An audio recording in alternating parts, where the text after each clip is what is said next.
Hi, and welcome to the Long Range Shooting and Custom Rifle Building podcast presented by Wolf Precision Incorporated, where we learn about and share long range shooting and custom rifle building. I am your host, Jamie Dotson, and welcome to the show.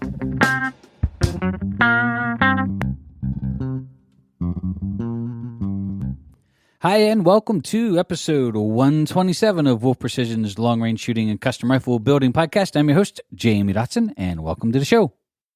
In this episode, we are going to talk about keeping your eye on a mental checklist. Like, we're going to talk a little bit about aviation and some of the things they do and some of the things that we should be doing while we're shooting and preparing to shoot, and how we should approach both getting our rifle ready and getting to the range and all these things. And there's a lot of correlation. And I think when you get into flying or private pilot's licenses and stuff like that, they've got these lists and these things that they do. And it's just a shame that we don't approach, taking everything that we do seriously in long range shooting and the process that we should be going through while getting our rifles to the range and how we enjoy them and just a concept. I'm going to double down on that, on some things to concentrate on when shooting and driving the rifle, right? Like flying the airplane, going from base to flying on. I'll talk about this in a minute, but get your head out of all the technology, get your head out of when it's time to shoot. You have to drive the rifle. It's time to shoot. Just like when you're going in for that final approach on an airplane, it's time to fly the airplane. Have your head up and looking outside. Don't look at all these instruments and all over the place and trying to calculate all. There's a time to just shoot, and there's a time you just have to fly, right? And the third thing I want to go over, which I'm pretty excited for, is we have our online long-range shooting school up and running. Yay! So this has been just a passion of mine all year. We have hours and hours and hours of content. We've had tons of customers, registering and signing up and started attending the course. And we just had to put some safeties in place to make sure that those that are signing up for it meet all the criteria, because we do fall underneath regulations when it comes to training and teaching and making sure that we're, taking our part seriously on how we approach training and how we, select and have people attend our course. But then it even goes better. So there was this last finished piece that we'll go over here in a minute too, that we're going to offer in combination with the online long-range shooting school, a 2-day live fire event. So it really allows you to take the bulk of the learning, just like ground school would be in aviation, and learn it from the convenience of your home, practice it, train it, but then actually come and attend our course here. A, we're going to get a lot more shooting in. B, we're going to spend a lot less time in the classroom because most of it will have been covered, and just get more of your time here, spending less time here 2 days rather than 3 days, and spending more efficient time doing more shooting than talking. So we've got that whole thing coming up as well. So without further ado, here we go. Real quick, I want to say thank you to a couple of our sponsors. The first one I want to say thank you to is Krieger. Krieger is a maker of fine cut rifled barrels made here in the United States, and they have a new program called Krieger Direct where you can log on, purchase your barrel, and have it in as little as 2 to 3 business days. So if you're in the market for a custom barrel and you want the best, stop over to KriegerDirect.com. That's KriegerDirect.com. We also want to say thank you to TriggerTech, maker of world-class triggers. They make everything from stew stage, single stage, curved shoes, straight shoes, lots of different makes and models for lots of different manufacturers. So one of the biggest upgrades you can do, besides the stock, is upgrade your trigger, and you can stop over to triggertech.com. That's triggertech.com, and select yours today. Last one, we want to say thank you to MDT, also a proud sponsor of the show. They make everything from the new H&T 26, which is the hunting rifle, to a bunch of new ones coming down the pipe, which we'll be able to talk about here in just a little bit. Maybe in a couple podcasts, we'll have somebody come on and talk about some of the new releases and some of the technology behind, which we're really excited to get our hands on here. So if you want to upgrade your rifle, a chassis is a great place to start because you have full adjustability, and they make a lot of chassis for a lot of different manufacturers. So you can stop over to mdttac.com. That's mdttac.com. Pick out yours today. All right, so when we approach shooting, so this comes from a story of, we've had lots of customers to the range over the last, couple weeks. We do a lot of custom deliveries, so if you buy one of our custom rifles, you can come in and you can help do the final assembly, and we'll take you out to lunch, and we take you to the range, and we fit it, and we show you the adjustability and teach you all about working the scopes and make you a click chart and chronographed rifles. Usually let you run the steel out to 300 to 700 yards, depending on, time and weather and stuff like that. But What I'm often amazed is that, and combined with some of the advanced courses and shooting schools that we've offered through the years, and this is going back 2 decades now of just teaching and training, is just how people approach preparing for stuff like this. And I think if people took the time to approach shooting like people approach aviation or general aviation, and how they prepare to go to the range, things that they do before they get there, and things that they do when they get there, and things they should do when they're done. And same thing that happens in flying. So one of the things that really just, I don't want to say it's tough to deal with, but it just sucks at the school because it stops the firing line, it pulls one of the instructors out, we're constantly fixing, adjusting, is just, when people show up at the school, they didn't go over their gear. And they didn't do a pre-flight check, I guess you would say, right? So if you think about pilots when they're flying, when they get to the airport, first thing they're checking, of course, all the weather and great stuff, and they're making flight plans, stuff like that. But before they even get in the airplane, they do a pre-flight check. They're going to do a walk around the aircraft. They have a list that they go over to check all the vital parts and instruments and components. They check the fuel. They get inside. They fire up electronics. They check lights. There's all of these things that they do before they even think about getting in the aircraft and starting to fire things up and getting ready to go for a ride. But why, as shooters, don't we do the same thing? Like, we had a great gentleman working for us. His name was Michael. We're going to miss him. He just left, and he graduated college and is now working for the Pennsylvania State Police in their crime labs for all kinds of really cool stuff. So he's a great kid. We're going to miss him. He's built lots of great custom rifles. But that said, Michael, I think, always thought that when I would go in the armory, when we were putting school rifles together, whatever, is I would go over, and sometimes I'd actually unloosen the scopes and retighten them back up, unloosen the action screws, retighten them back up. And I think, sometimes he thinks I'm checking his work, which in some cases I was, just verifying he's got everything right. But I'm getting that rifle ready to hand to a student, and it considered like a pre-flight checklist. Like, why wouldn't I go over that rifle from top to bottom before I hand it to a customer, then realize there's a problem, then I want to go back and check everything? And so I think what maybe I failed to explain to Michael was it wasn't really checking his work. This is just something that I naturally did. So when you start talking about aviation and, how people approach it, I'm really starting to draw a lot of connecting the dots to how, I work with rifles and my approach to rifles and how I get them ready for the range, when I get them to the range, how I tear them. There's a lot of similar processes that we go through that I think a lot of shooters don't, and they should, because it saves you the heartache of getting the rifle to the range and you set up, something's wrong. You're going through, and I'm telling you this because we've had customers come through with scopes completely bottomed out, didn't have a zero stop, somebody turned them the whole way down to zero. They didn't check it, right? Rings and bases loosed, didn't check them. Action screws that have fallen out, didn't check them. All these things that they didn't do before they got to the range, only to start shooting, having a miserable time, by the way. And then we have to go through and start checking all these things and finding this stuff, right?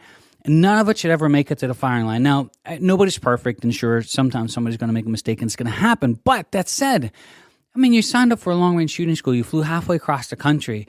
How did you not open your rifle case up, put your rifle up on your bench, and go over these things like a pre-flight checklist to make sure that the rifle is A-OK and everything's checked and ready to go? How much grief that would save you.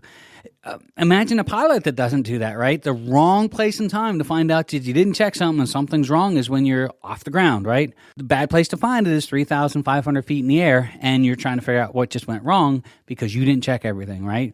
So your life isn't on the line in shooting as it is in flying, but why not take it just as seriously? So we've had so many experiences this year of customers bringing their own rifles that just throw the gun in the case. They take it home, they take it out, they throw it in their safe. They might clean it, they might pull it apart, but they're really lackadaisical on having any type of methodical system to go through to put it back together. Or when they're getting the rifle to go back out to the range again, some things that they should go over to make sure everything's squared away and ready to go pre-flight, making sure that they get to the range and have a great time without having these god-for-awful issues that come up.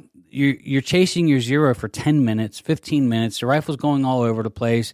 Finally, we pull it off the line, and we take it out on our workbench, and we set it up there at the range, and only to find out that your base is loose. Now, these aren't our custom rifles. Let me just throw that out there. 99% of the time, these are customer-brought rifles. Customer otherwise doesn't matter, but not ours. Ours are usually pretty squared away when they leave here, usually wind up coming back to the shooting school pretty quickly. And we usually don't have those issues of things loosening up. But that said, though, we pull them apart to clean them here all the time. And we have a very methodical way that we put them back together every single time. And what's amazing is we can go to the range, we can shoot them, and they're zeroed still, right? So when we take our rifles apart and we clean them, we take the barreled action out of the stock. We take the scope off. It's in the barrel's in a vise with the action still attached, of course. We clean everything. We polish everything up. We wipe everything down. We put the stock back on. We put the scope back on with the ring still attached to the scope. Lock it all in place. Check all the torque settings. Take it to the range. And 9 times out of 10, we're either hitting the bullseye or within a tenth of it every single time. And we've been doing it for 15 years. This isn't something that was like hey, this year we had a weird thing happen where we're not having to change our zeros. And people are astonished at that. Like, we'll take the scopes off in the class at the range to move it back and forth for the customer to fit their eye relief a little bit. And they panic. They're like, oh my God, don't do that. My scope. Now your zero's going to be fine. We're going to put it back on. We're going to lock it at the appropriate foot-pounds, and I'll guarantee your zero didn't change. And it happens all the time, right? So the reason I'm saying this is I'm trying to save you some heartache. If you're going on a hunt, if you're getting your equipment to go on a hunt, if you're getting ready to go to a match, you're getting ready to do your final check on your rifle, shooting a little before you leave, take the time at that point, if you've cleaned your rifle, to go over everything. Check your action screws. Check your front rail. Like you have a little Picatinny rail that you lock your bipod on. I can't tell you how many times we found that loose. It should never happen. Same thing with your bipod. The bipod's loose on the front rail. Same thing. This should never happen. This is stuff that should have been addressed long before the rifle went in the case to take it to the range. If you get in the habit of doing that, it saves you that part of having that trouble at the range. And the reason we're so sensitive to this is because your first experience here at the shooting school is with one of our rifles a lot of times, and how embarrassing it would be for you to get on our gun and it be all over the place and us not be able to figure out what's wrong with it. And we take it over and we find out that the action screws are loose or the scope and rings or bases are loose. You know what I'm saying? So we have that added extra responsibility to our customers to make sure that when these things get to the range, they're the same exact every single time.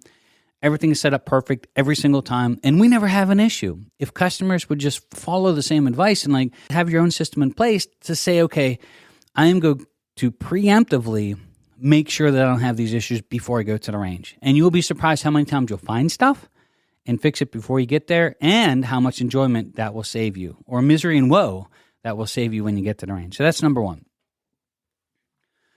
Number two I want to bring up here is, have a way that you put your rifle away. Have a routine. Have a checklist. I've for those that have been through the long-range shooting school here, you'll know that I talk about pilots a lot. I love pilots. They have a checklist for everything, and for good reasons, right? And, why not do the same thing in shooting? We take it serious, and we enjoy it. So, go through and, when we're putting the rifle away, open the bolt, make sure the gun's clear, all these things, how you take your suppressor off, what temperature you want it to be at, how cool you want it to be so you don't damage anything, how you put it in the case, where you put everything, checking things as you take them apart. You take your bipod off, you're just checking, make sure nothing loosened up while you're shooting. All these little things you'll do, a routine you'll get into when you put your rifle away, when you get it home, how you break it down to clean it, how you put it back together. Have a process, have a system, have a method that you use every single time. That way the rifle comes apart, gets cleaned, and gets put back together in the same condition it was before it was pulled apart and ready for the range.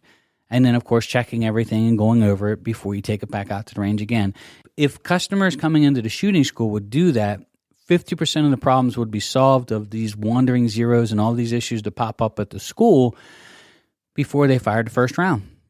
Minimum 50%. If I had to put a real number on, I'd say 70 to 80%.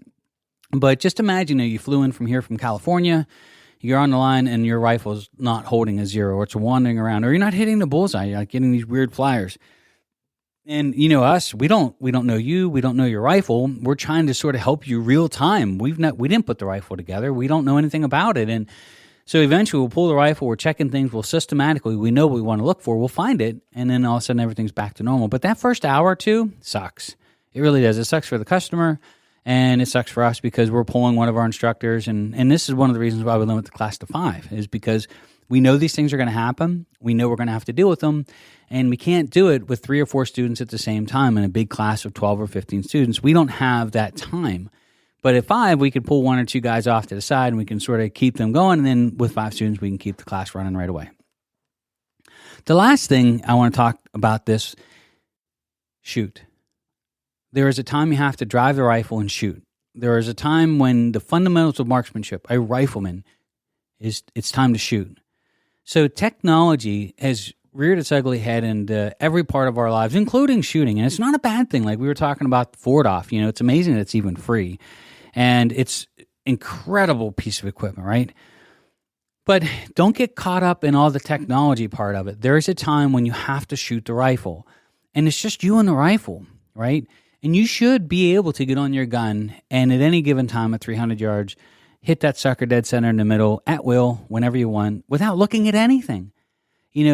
Reading the wind without a wind meter, without holding it up in the air, without spinning it in circles, knowing the direction it's coming from, knowing your rifle well enough at 300 yards to what the wind does. Hey, I need 2/10 or 3/10 left in this condition. Hey, I need to hold 1 mil high or dial a mil or 1.1 mil for my rifle and to hit it. Learn to drive the rifle. Learn when it's time to shoot, right? One of the things that we've learned is the technology side of it really gets a lot of people attracted to our sport, but they get lost in the technical aspect of it. One of the ways I like to relate this to flying is when people are coming in and they're working and learning as a student pilot, they're flying around an airport and they're practicing these landings. And so they'll do this circle, and right before they get ready to go in for their landing, they call it turning to base, which is them running sort of across the back of the runway where they're going to make their turn to final, which is them lining up for the actual runway and landing. So picture this little turn right there. So they're going from base, which is running across the back of the runway, then they're turning final, turning into the actual runway where they're landing. And one of the things that happens, especially with new pilots, is they start focusing on all of these instruments in the cockpit. That is the worst thing in the world to start doing, right? Don't look at anything other than your speed of your aircraft. Have your hand on the throttle, hand on the wheel, but fly the airplane. Look out the windshield. Look at your height. Look at all these things that are going on. Look at the wind. At that point, you don't want to be looking at all of these instruments and trying to, micromanage every last part of the airplane and being distracted and concentrating on, how fast you're dropping. What's this speed? What's that speed? What's my RPMs exact? These are where serious accidents happen. And sadly, sometimes pilots lose their lives. There's a time in an airplane you have to fly, and you don't need all those gadgets to do it. Yes, they're nice. And yes, you want to focus and make sure your airspeed is good, that you're not going to go into a stall. But when you're making those final turns, you have to be a pilot. You have to fly. Look outside. Flying is out there, and same thing with shooters, right?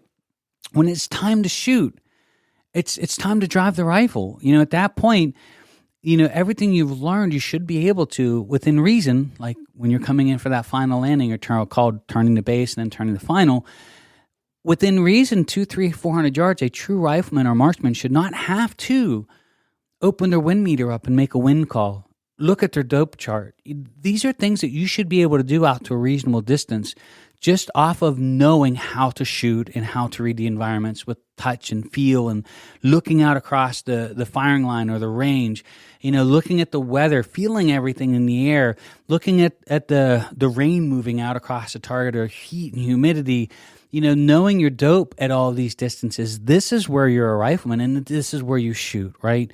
So there is a time to get learn and understand all the technical aspects of it. And there's times when it applies. You're planning a long flight. There's going to be a lot of technical aspects of this, right?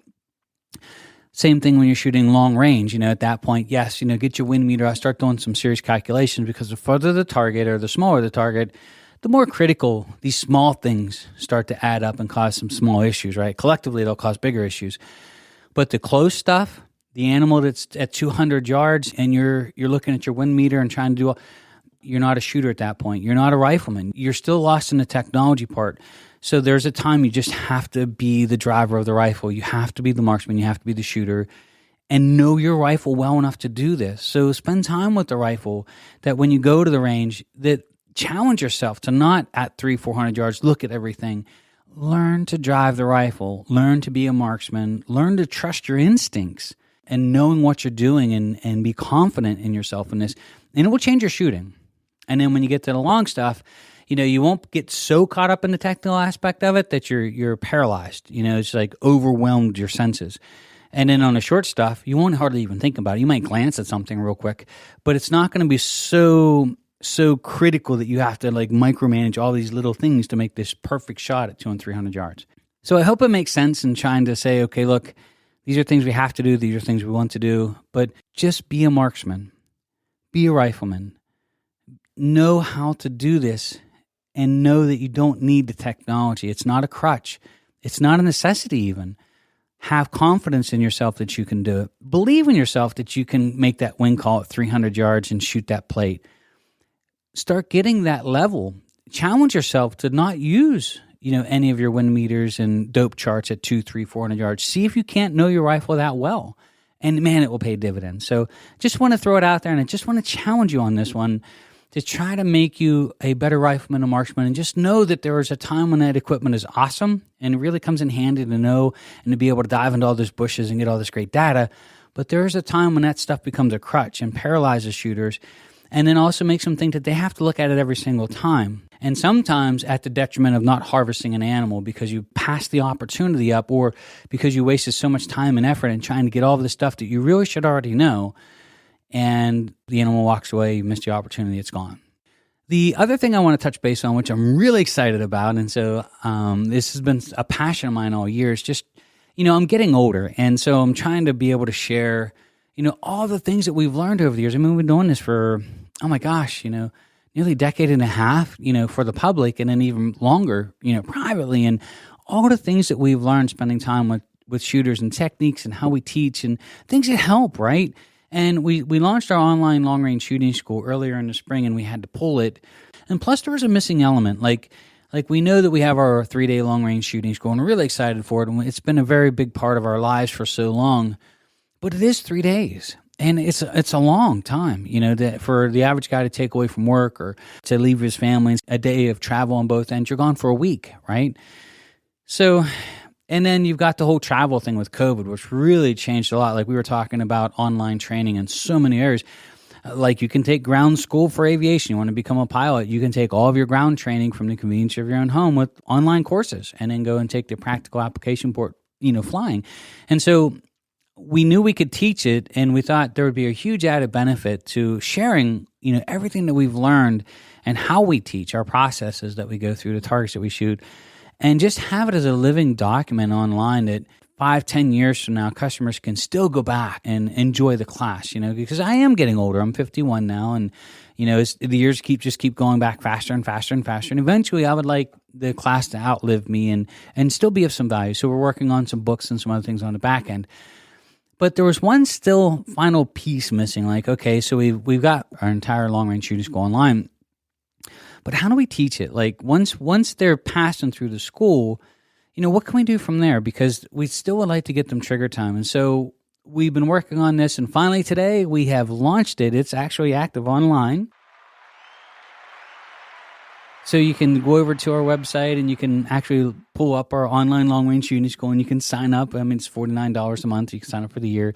And then the beauty of it is 2 years from now, 3 years from now, if you logged out and you went through the course, you can always log back in at any time and review any of the subjects that we're talking about. And we have probably more than 50% of it done. It's not all posted. It's going to take us a while to get all of the archives back up online again. And so I suspect that Section 1 will be done within the next probably 4 weeks. And then Section 2 and 3 will be done probably by January, February, getting ready to get into our spring season. But once you've completed our online long-range shooting school, then we offer what we call our online long-range shooting school live fire event.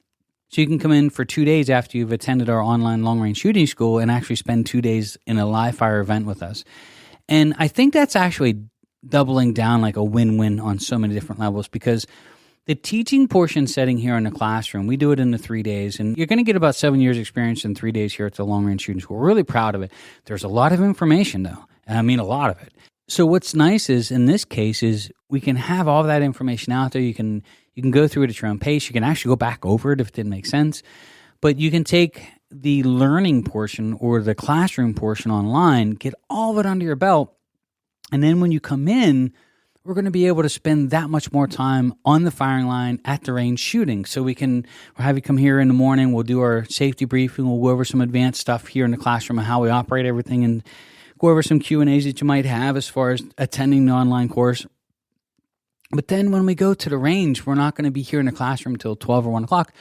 We're actually going to go to the range. We're actually going to get a lot more trigger time. And so we're able to do two really important things. Number one, we can offer a really high professional long-range shooting school with the teaching portion online, but then turning the actual shooting school itself here with the option of a 2-day event. So we're able to save that 1 day at the school here, which makes it a little bit less expensive, and then also less time here away from home and family and all the other things. So it'll make it a little bit easier to attend.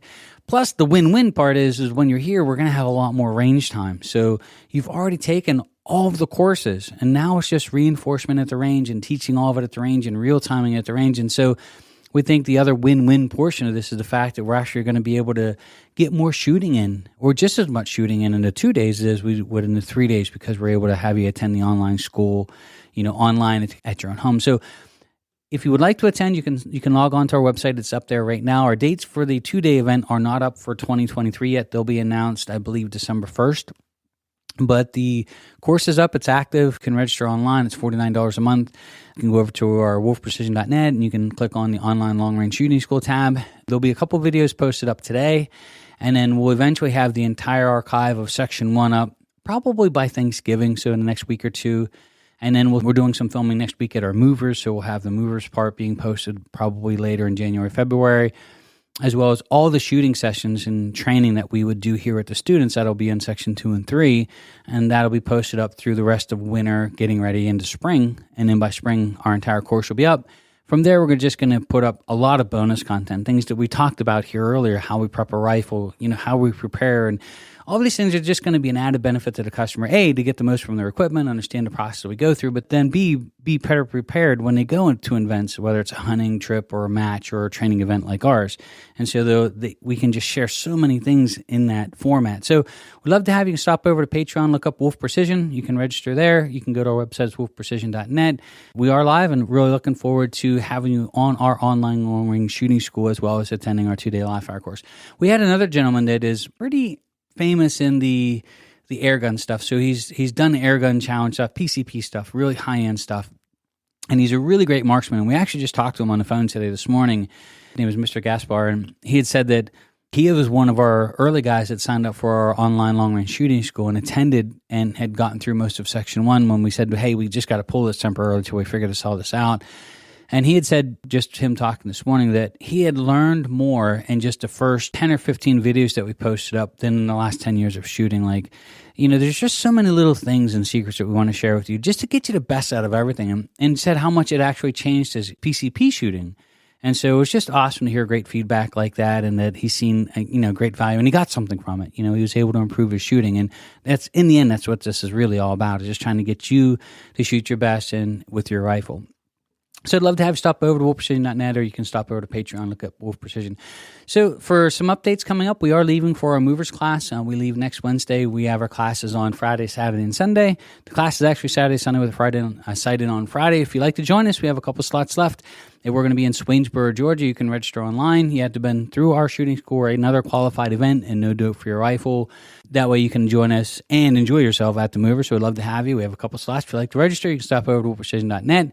And then also, if you have any questions, we're going to bring Richard back online here in about a week or two and go back, and we're going to talk about some barrels and some things that he had learned over the last couple months of working with us. And then I believe at the movers class, we're going to do like a little round robin where we're going to do a live podcast recording with some of the students that attended the course there and talk about some of the things that they've learned, and probably record a live podcast from down there at that event. So looking forward to that. So thank you so much for taking the time to join us here. If you enjoy long range shooting and enjoy the podcast, if you don't mind sharing it, we really appreciate it.